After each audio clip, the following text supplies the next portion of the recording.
सिपाही आएंगे और 1 मिनट में मकान को खाली करा लेंगे। मन को, बुद्धि को, चित्त को, प्राणों को, जीवात्मा को निकाल के बाद ये मकान जमीन पर जोर से गिरेगा। इसको लोग देखते ही कपड़े डालकर इसको उठा लेंगे और गांव के बाहर ले जाकर लकड़ियों पर रख करके जला देंगे। इसको तो कर देंगे रात। बाकी जो कुछ भी मकान, जमीन, सोना चांदी, दोस्त मित्र, विद्या भाषा, ये सब की सब आपकी इसी जगह पर रखी रह गई।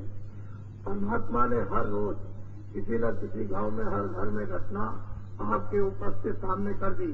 जब बच्चा पैदा होता है तो रोता हुआ आता, न कोई नाम उसका और न उसकी कोई जाति, न आंख से पहचान सकता है, न कानों से सुन सकता, न बारी से बोल सकता है, न बुद्धि से विचार कर सकता।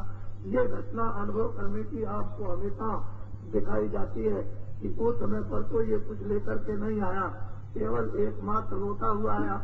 फिर बीच में ये माया की छाया के तमाशे आपने बाहर आंख खोल खोल करके दिखा दिए और वो इसको अपना आधार मानने लगा। लेकिन है वास्तव में ये कुछ नहीं, ये धोखा ही धोखा रह जाएगा। जब जाने का समय हुआ तो पहचान रखवा ली, बोलना रखवा लिया, सुनना और समझना रखवा लिया और एक धक्का मारा, सीधा आपको रवाना कर दिया। इधर से सिपाही वहां ले गए, खड़ा कर दिया। वहां पूरा हिसाब 1 मिनट में आपका हो जाएगा, 2 मिनट भी नहीं लगेंगे। जो कुछ भी अच्छा बुरा काम किया वो सब वहां लिखा। वहां हिसाब करके पूछेगा कि तुमको मृतलोक में आजादी दी थी, अधिकार दिया था अच्छे बुरे काम करने का, ऋषियों मुनियों साधु संतों को भेजा था कि अच्छा बुरा बतला देंगे। गीता रामायण वेदों शास्त्रों को लिखा था कि उससे आपको अच्छे बुरे का अनुभव होता रहेगा। तो आपको किसी ने बताया नहीं, आप क्या उसके यहाँ जवाब दोगे? उसने 4 खाने 84 लक्ष्मणियां अर्थात उसने नर्क बना रखे।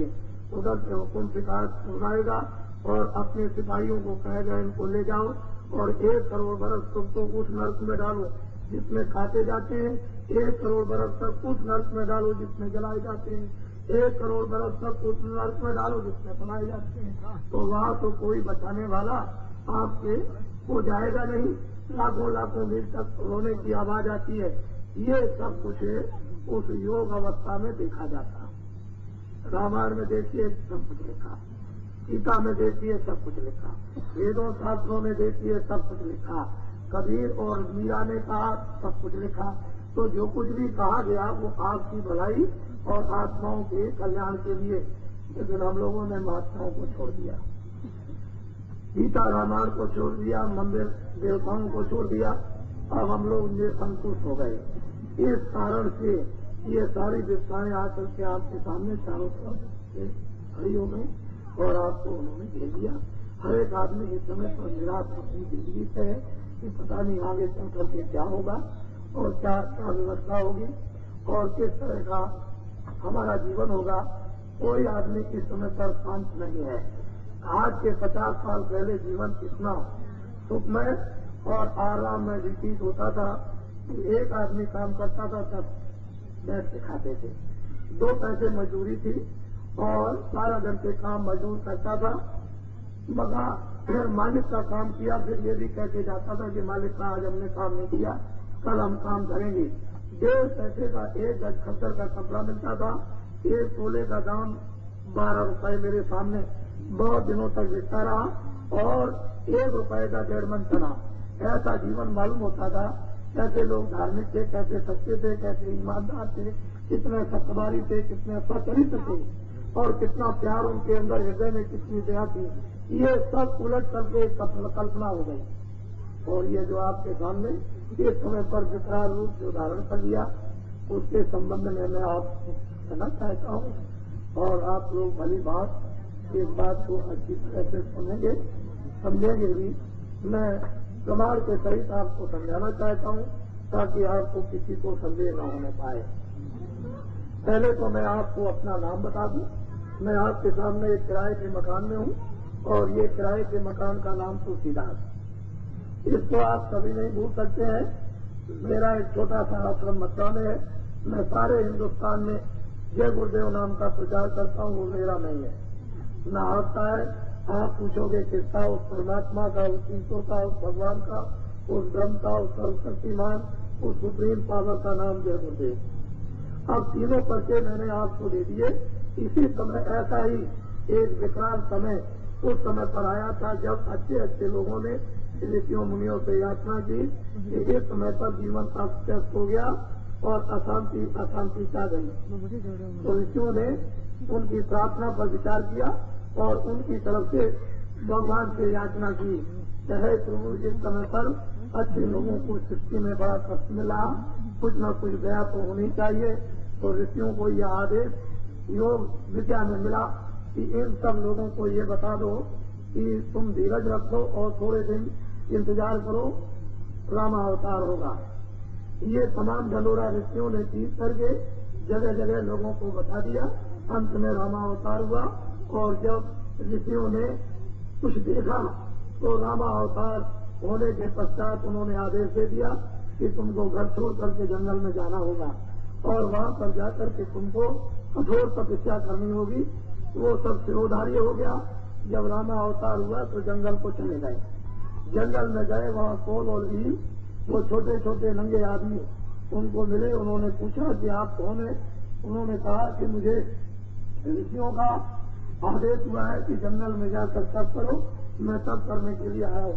और उन्होंने कहा कि मेरे जो कोई सेवा हो तो आप मुझको बताइए। भगवान राम ने उस समय तो राम उनका नाम नहीं था, राम ही कहते थे, लेकिन भगवान नहीं था। उन्होंने कहा मैं तपस्या करूंगा, जब जरूरत होगी तो आपसे सेवा के लिए कहूंगा। तपस्या करने लगे। जब उनकी तपस्या पूर्ण हो गई, उनको सिद्धि और शक्ति प्राप्त हो गई, तो उनको आदेश हो गया। उन्होंने कोलवीरों को बुलाकर कहा कि मेरा कार्य संपन्न पूरा हो गया, मुझको आदेश हो गया है, मुझे धर्म की स्थापना, सज्जनों की रक्षा और दुष्टों का विनाश करना। त्रेता जाएगा, द्वापर लगेगा। बड़ी सीधी साधी कोलवीरों को मोटी बात समझाई, जिससे कि वो सभी लोग नंगे आदमी समझ सके। उन्होंने कहा कि तुम लोग इस कार्य में मेरा साथ दे सकते हो? तो उन्होंने कहा मैं बिल्कुल तैयार हूँ, जो आदेश दीजिए मैं सब करने को तैयार हूँ। उन्होंने कहा ठीक, तुम तैयार हो जाओ। कोलवीरों को उतार लिया और बंदरों को, और चल पड़े। उन्होंने बड़े बड़े राक्षसों को उन्होंने समाप्त किया। ऐसे बाली और रावण ऐसे राजाओं को उन्होंने खत्म कर दिया। सुग्रीव और विभीषण को राज देकर उन्होंने और वापिस आए। त्रेता समाप्त हुआ, द्वापर लगा। बड़ी सीधी सादी बात, धर्म की स्थापना, सज्जनों की रक्षा। बहुत काल तक सब लोग सुधर्म का पालन करते रहे। सब लोग एक अंकुश में और एक अनुशासन में सब रहते रहे। सब परस्पर प्रेम और आदर सत्कार एक दूसरे का, जब जरूरत हो तो काम आते थे। इस तरह से सृष्टि में चैन अमन आराम से लोग जिंदगी व्यतीत करने लगे। बहुत समय के बाद फिर गड़बड़ी पैदा हुई। फिर लोग अंकुश होने लगे और लोगों ने महात्माओं के नियंत्रण को कुछ समय ऋषियों के तोड़ दिया और धीरे धीरे धीरे धीरे धीरे स्वास्थ्याचारी होते होते होते होते फिर पाप का घड़ा भरने लगा। और जब घड़ा भर गया तो फिर लोगों ने याचना उस वक्त के ऋषियों मुनियों से की। तो उस समय पर उन्होंने कहा तुम धीरज रखो, मैं भगवान से प्रार्थना करता हूँ, जो आदेश होगा बताऊंगा। ऋषियों ने तपस्या की और उनको ये आदेश हुआ कि चिंता करने की बात नहीं है, तुम सबको, राजाओं को, प्रजा को सुना दो कि द्वापर जाएगा, कलयुग लगेगा और कृष्ण अवतार होगा। मोटी बात सीधी आपके सामने रख दी।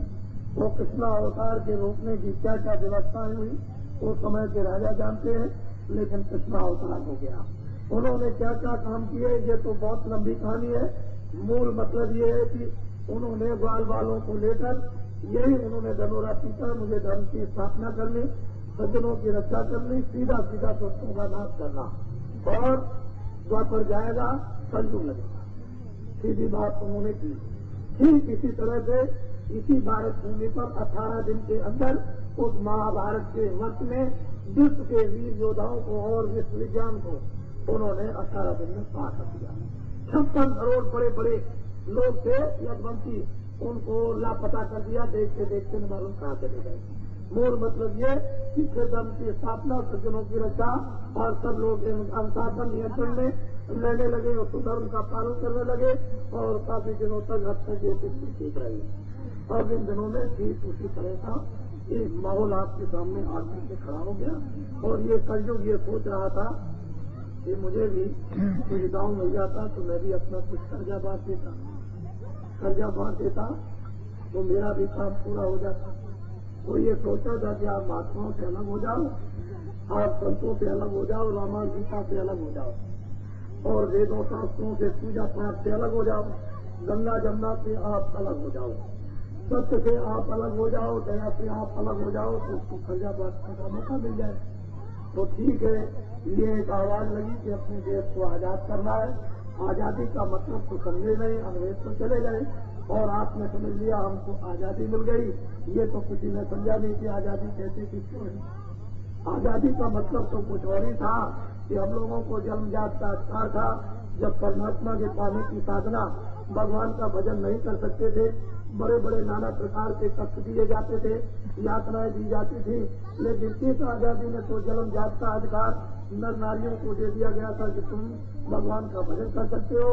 तो वो तो काम आपने छोड़ दिया और आजादी का मतलब ये सोचा इंद्रियों के भोग और अपनी जो दबी हुई इच्छा थी उसको पूरा करना। जब अंदर की इच्छाओं को पूरा करने के लिए इंद्रियों के द्वारा जब बाहर की तरफ आप दौड़ पड़े तो आपका साथ जो अनुशासन में था और एक अंकुश था वो तो छूट गया। अब तो आपके ऊपर किसी की देख रेख और रोक टोक नहीं है। तो कलयुग को अच्छा मौका मिला उसको और उसने पहला कर्जा आपको क्या बांटा कि लो आपसे मैं तुमको झूठ देता हूँ, तुम जितना चाहो उतना झूठ बोलो, न तुमको माँ से शर्म, न तुमको बहन भाई से शर्म, न तुमको पिता से शर्म और न तुमको मंदिर से शर्म, न गीता रामायण से शर्म, न तुमको बुजुर्गों से शर्म। तुम जितना चाहो उतना खूब अच्छी तरह से जम कर झूठ बोलो। और वो काम हम लोगों ने घर में पति और पत्नी में, पिता और पुत्र, भाइयों और भाइयों में, अड़ोसी पड़ोसी में, समाज में, दुकान में और दफ्तर में और खेती में झूठ बोलना इतना शुरू कर दिया कि आपने पुस्तकों को भी पार कर दिया। फिर उसने क्या कहा कि लो आपसे ये धोखा लो, जितना चाहो उतना तुम धोखा दो सरासर, इसमें कोई रोक टोक नहीं होगी।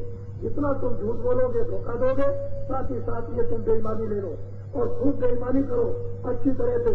जितना ये काम करोगे उतना ही तुम्हारा नाम होगा, उतनी ही तुम्हारी प्रशंसा होगी और तुम बहुत चतुर और होशियार बुद्धिमान तुम कहलाओगे। साथ ही साथ उसमें कहा मारो आदमी, इससे कुछ नहीं होता है, जो भी मिल जाए उसको मारो, जानवर मिल जाए जानवर मारो, पंछी मिल जाए पंछी मारो और चोरी भी खूब करो और डकैती भी खूब डालो और व्यभिचार भी खूब करो अच्छी तरह से। कसरत से सब लोग इस देश के अंदर में जुट गए अच्छी तरह से और जुटते जुटते आपने ये सब मुसीबतें लाकर सिखा सकती। और अब तो बच्चा ये पापों का करा था, ये तो बच्चे छूटेगा। इसके लिए मैं क्या करूंगा, अगर आपको समझना चाहते हो अपने आप को और अपने आप को बचना चाहते हो तो जिसे लाइलाज मर्द की भी देश में दवा होती है, लेकिन आप इसको एक ऐसी अपना समझते हो, इसको लाजीज समझते हो। कौन आपका आत्म कल्याण करेगा, तुमको लोक और परलोक, उधर कौन, इधर भी कौन बचाएगा, उधर भी कौन बचाएगा। तो ये सब चीजें हमारे सामने ये धर्म ग्रंथों पुस्तकों में थी। हम लोग ये समझने लगे कि जिसकी ज्यादा सफेद दाढ़ी होगी उसी को महात्मा कहते होंगे, जो ज्यादा कपड़े सफेद पहनता होगा उसको महात्मा, जो सोना चांदी ज्यादा रखता होगा उसको महात्मा कहते होंगे, या जो ज्यादा पढ़ा लिखा होगा उसको महात्मा। इनमें से कोई भी महात्मा नहीं। जिन्होंने मनुष्य रूपी मकान में अपनी जीवात्मा को जगाया, ज्ञान चक्षु दिव्यदेश जिन्होंने खोल लिया और जिन्होंने उस परमात्मा का साक्षात्कार किया, उनका नाम महानात्मा महात्मा कहते हैं और उनको आप लोग नहीं पहचान सकते। ये बुद्धि से या अंग्रेजी हिंदी या संस्कृत से नहीं पहचाना जाता, ये तो पहचानने का एक औजार है। अगर वो औजार आपको प्राप्त हो जाए तब तो इन महान विभूतियों को आप पहचान सकते हो। और पहचान लिया होता तो राम के साथ संघर्ष न होता, पहचाना होता तो कृष्ण के साथ संघर्ष न होता, बौद्ध और महावीर के साथ संघर्ष न होता और शंकराचार्य के साथ संघर्ष न होता। अगर आपने पहचान लिया होता तो मीराबाई को जहर नहीं पिलाया होता, पहचान लिया होता तो तुलसीदास जी को जेल में बंद अकबर बादशाह ने न किया होता और आपने पहचान लिया होता तो ईसा मसीह को सूली का नहीं चढ़ाया होता। वो पहचानने की आपके पास में कोई भी क्षमता और आंख में ये वो विभूतियां जुड़ा होती है और वो पहचानने में इस प्रकार से नहीं आ सकती है। लेकिन जब वक्त और समय निकल जाता है तो आप ढंढोरा पीटते हो, और जिन्होंने अपना काम करके दिखा दिया उसके बाद आपने मंदिर बना दिए और उसके बाद आप उनकी पूजा करने लगे। लेकिन जब वक्त में समय पर आपको समझाते रहे तो आपने समझा नहीं और उनकी अवहेलना की और उनसे संघर्ष किया और बात नहीं है। मेरी मोटी बात एक सीधी साधी सुनने की, आप समझने की कोशिश करें। आप मनुष्य हैं, मैं ये समझता हूँ कि 2 रोटी खाते हैं तो भगवान ने आपकी बुद्धि दी है, भूत भविष्य वर्तमान को समझने के लिए ये बुद्धि दे दी है। उस बुद्धि से हम लोगों को काम करना चाहिए, क्योंकि जीवन पर संबंध थोड़े दिन के लिए तो उसने दिया है आपको, और थोड़े दिन के बाद तो सदा तक ले लेगा। वहाँ देर क्या लगती हो तो तत्काल काम करता चलोगे, पलट के मारते हुए काम करता, किसी से बोलने देता नहीं है, किसी की तरफ देखने देता नहीं है। ये घटनाओं को तुमको जानना चाहिए। फिर ये मनुष्य जीवन सज्जुग त्रेता द्वापर और कलयुग बीच कभी ये मनुष्य ही नहीं लगता। जो आज आपको मिल गया है तो मैं अब आपको एक नई बात सुनाना चाहता हूँ। ये काफिला जो आप देख रहे हो इसको तो व्यवहार करता है, इस काफिले को तो आपकी एक मनो तकलीफ दूर हो जाएगी। वैसे तो मैं ये सोचता हूँ कि एक तकलीफ से दूर होने का आपका बनेगा ही क्या, जब हजारों तकलीफों ने आपको चारों तरफ से घेर दिया। और ऐसा आप मत समझना कि मैं पहचानना नहीं जानता हूँ, मैं आपकी पूरी सूरत को और मूरत को देख करके मैं पहचान लेता हूँ कि कितनी आपको तकलीफ है। मेरी आंखें आपको देख करके धोखा नहीं दे सकती है। मैं यही काम करता हूँ दिन और रात, दूसरा मेरा काम ही क्या है। तो इसलिए आप मेरी सीधी सादी बात को जरा ध्यान से अच्छी तरह से समझने की कोशिश करें। आप ये काफिला है 6 अप्रैल को मथुरा में दोपहर की बाद 3:15 बजे रवाना हुआ। 5000 से ऊपर किलोमीटर की यात्रा पर जब ये मथुरा से चला तो सड़कों के ऊपर भीड़ होने लगी। गांव के तमाम नर नारी दौड़ दौड़ करके खेतों से इकट्ठे होने लगे सड़कों के ऊपर। क्यों दौड़ते थे ये मेरी समझ में बात आपकी समझ में ना आए, मेरी समझ में तो आ गई। लेकिन जब मैं उनके पास आता था तो मुझे वो यही कहते थे कि दया कर दीजिए, कृपा कर दीजिए, मुसलमान कहते थे दुआ कर दीजिए, आशीर्वाद दे दीजिए। और जितने भी लोग सड़क के किनारे आए कोई न कोई बात उन्होंने अपने तकलीफ की आवाज मेरे कानों में पहुंचा दी। मैं उस भीड़ को क्या वर्णन करूं। अगर मेरे साथ आज ही दोपहर के बाद ही आप चल करके रास्ते में देख लें तो आपको स्वयं ही अंदाजा हो जाएगा कि ऐसी तपती धूप में इस राजस्थान के अंदर सड़कों के ऊपर बिल्कुल कोई छाया नहीं और झुंड के झुंड क्या वजह लगे हुए सड़कों के किनारे। तो वास्तव में इसमें कोई संदेह नहीं है कि जो कुछ इस समय पर है उसके आधार जो दृश्य दिखाई देते हैं वो परिवर्तन है। ये संकेत परिवर्तन का माध्यम होता है। जब नारियां अपने घरों से ऐसी धूप में पैदल चल करके सड़कों के किनारे झुंड बना करके खड़ी हो जाए तो मुझे ये विश्वास होता है कि कोई परिवर्तन होगा। जब अच्छे आदमी बुराई को तो बुराई कहते ही है, लेकिन जब बुरे आदमी जो बुरे से बुरे हैं वो लोग भी बुराई को बुरा कहने लगे तो ये संकेत मिलता है कि परिवर्तन होगा। ये शोभा काफिला यात्रा आपके राजस्थान और पूरे गुजरात में, फिर उसके बाद अधिक तादाद में महाराष्ट्र में और वैसा ही करीब करीब आपके मध्य प्रदेश में ये 61 दिन की यात्रा इसी तरह से चलती रहेगी बार। इसका पैगाम और संदेश यह है, उसको ध्यान से आप सुनिए कि कलयुग जाएगा और कलयुग में सतयुग आएगा। मुझे इससे कोई मतलब नहीं है, मुझे तो उसके आदेश का पालन करना और आपके कानों तक ये बात पहुंचा देंगे। कलयुग में कलयुग जाएगा, मेरे शब्दों को ध्यान से आप विचारो। कलयुग में कलयुग जाएगा और कलयुग में सतयुग आएगा। ना अभी कलयुग गया और ना अभी सतयुग आया। जब कलयुग जाने लगेगा तो वो रात को चुपचाप उठ के नहीं चला जाएगा। वो जब जाने लगेगा तो आपसे ये कहेगा कि मैंने जो कुछ भी कर्जा आपको बांध दिया है वो मेरा कर्जा मैं ब्याज के मुझको दे दूंगा। और आपका कर्जा इतना जमा हो गया है जैसे हिमालय पहाड़ दिखाई देते हैं बड़े बड़े ऊंचे, इतना आपने कर्जे को यानी कलयुग का जमा कर दिया। वो मांगेगा कि मेरा कर्जा दे दो, मैं अब जा रहा हूँ। आप कहोगे मैं कर्जा दे नहीं सकता, तो कलयुग हो जाएगा क्रोधित। इतना प्रचंड क्रोधित हो जाएगा कि उस क्रोध में आकर के जोर से एक थप्पड़ मारेगा और एक ही थप्पड़ में 20 करोड़ आदमी लापता हो जाएंगे। फिर भगेगा बड़ी जोर के साथ, उधर से आएगा कलयुग, दोनों में मुठभेड़ हो जाएगी, बीच में जो दब जाएंगे वो चकनाचूर।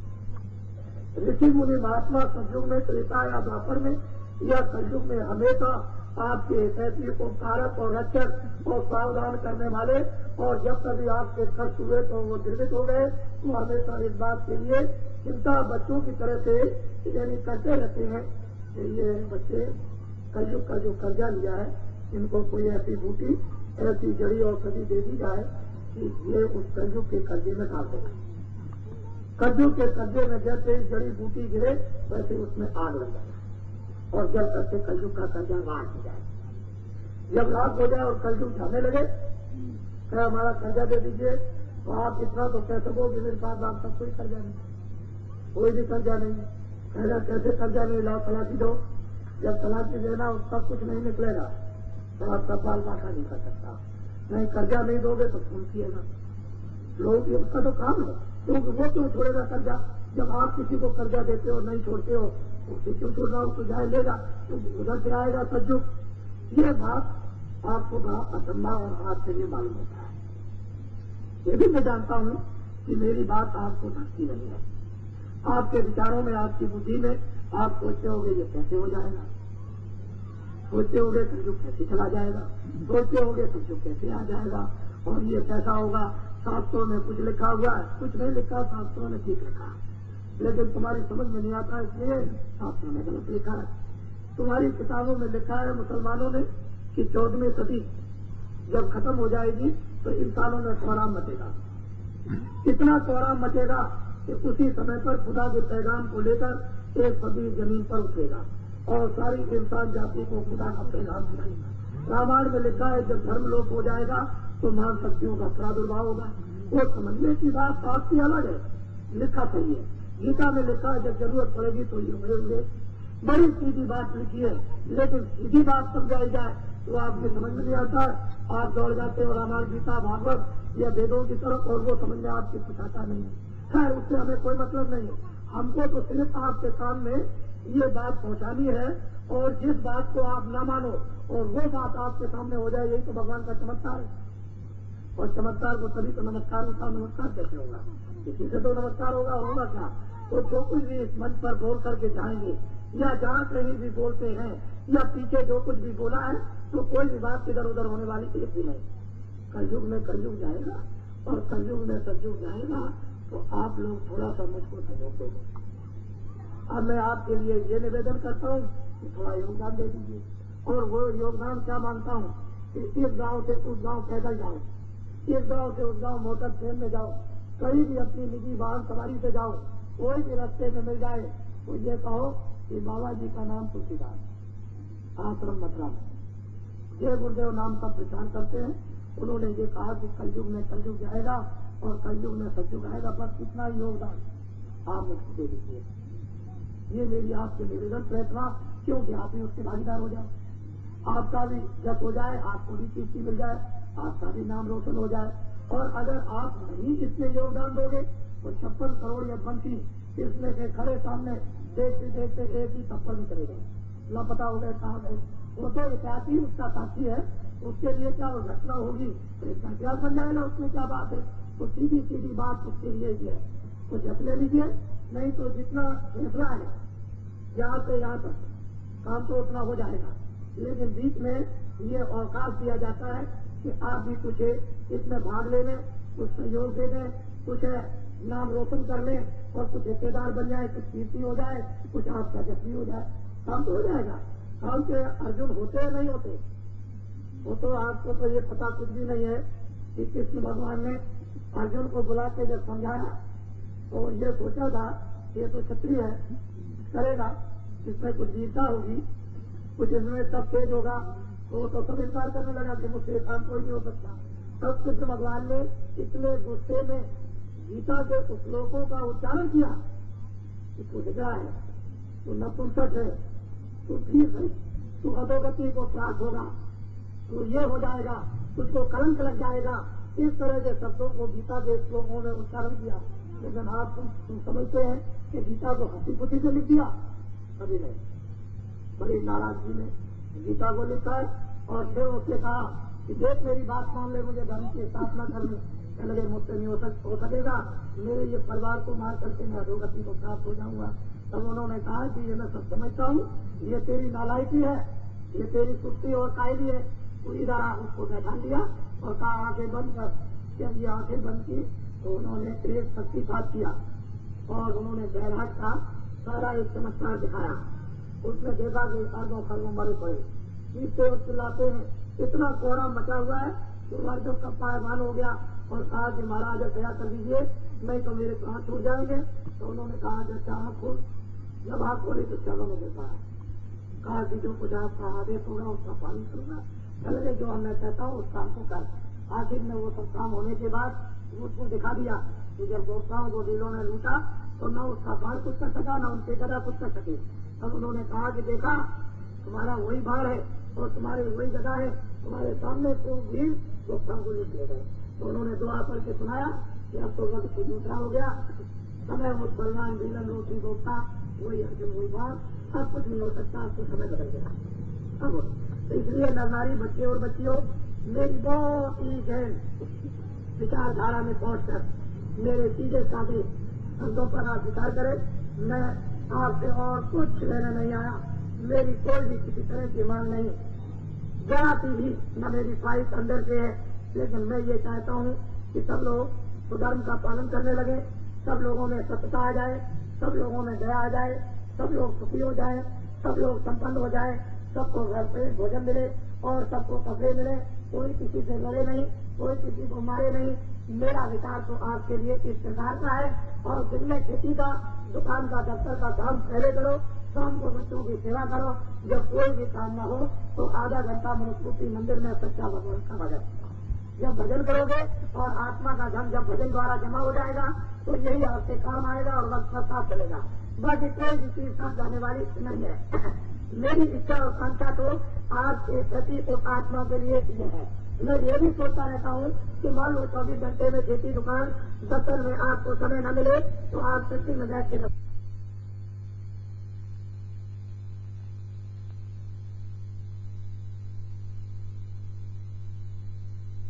कैसी जिंदगी गुजारती है। इसलिए करके भी पता नहीं कितने बुरे बुरे दुष्कर्म बन जाएंगे, जब कितने दिनों तक और लड़कों में रहना पड़ेगा।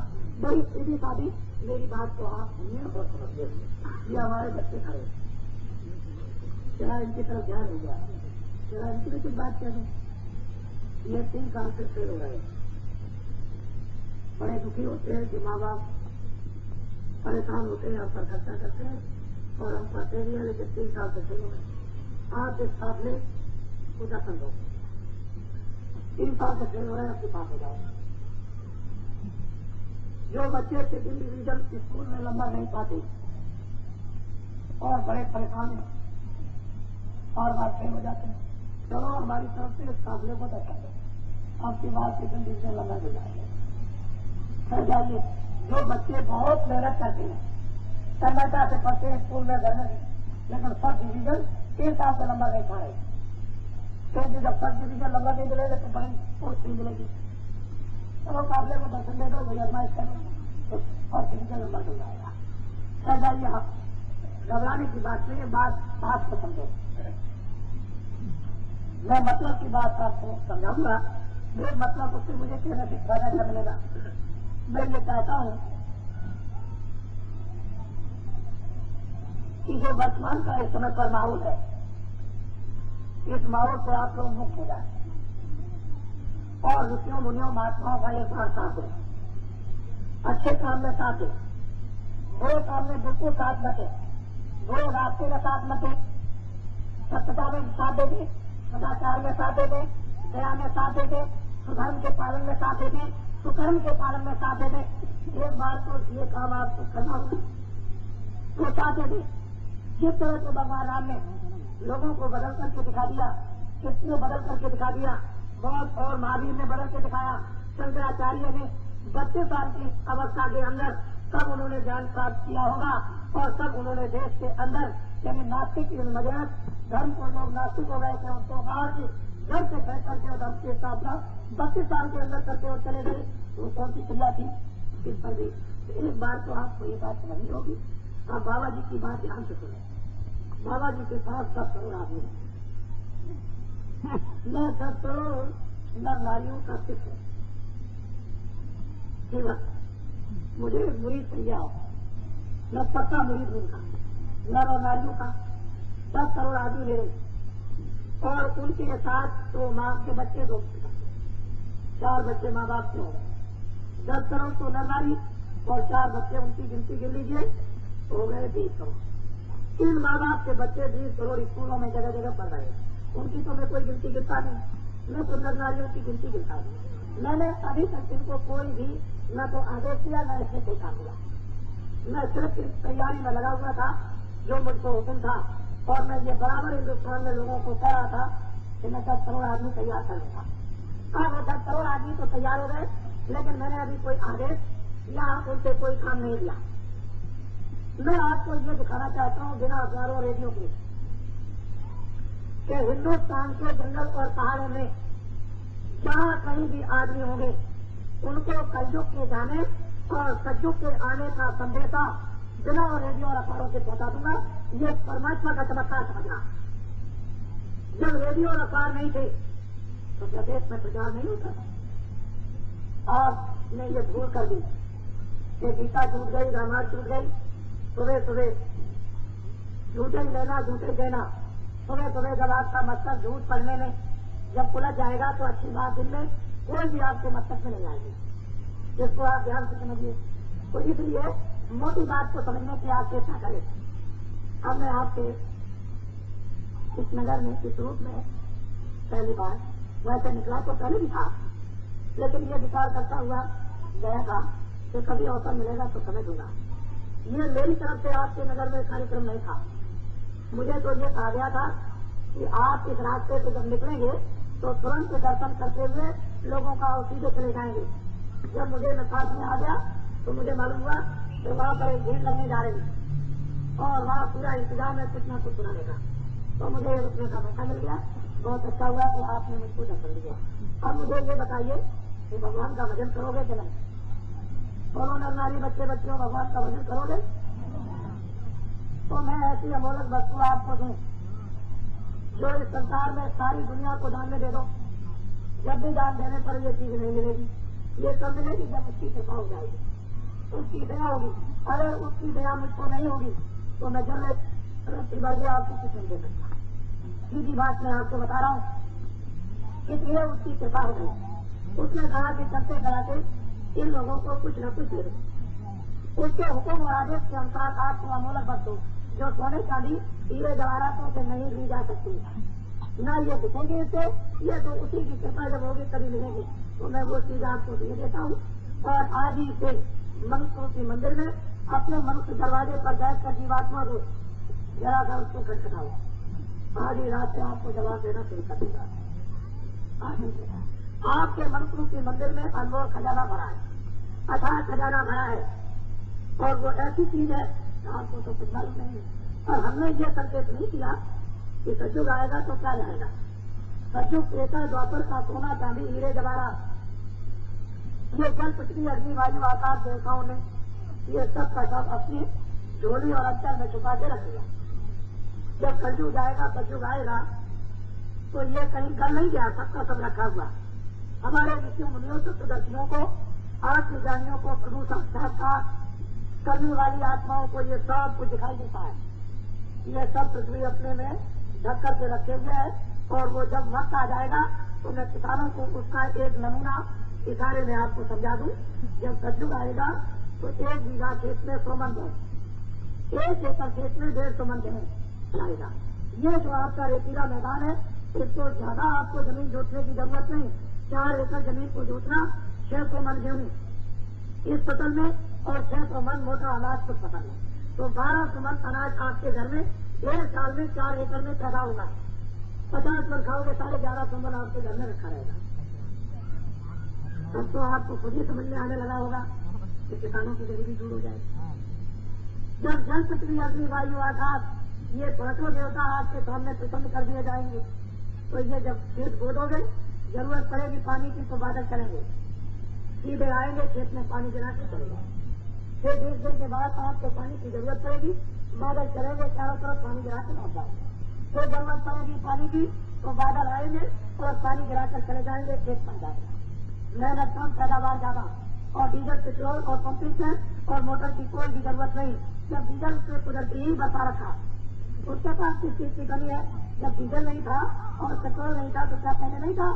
लेकिन आपको इस पर अभी विश्वास नहीं है और वो वक्त आपके लिए आएगा।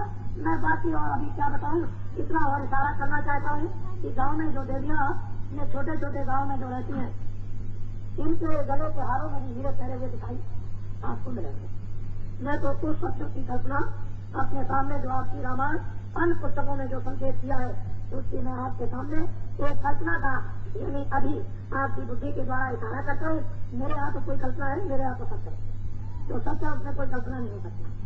अब आपको भगवान का मैं गोपनीय दंडिये देता हूँ।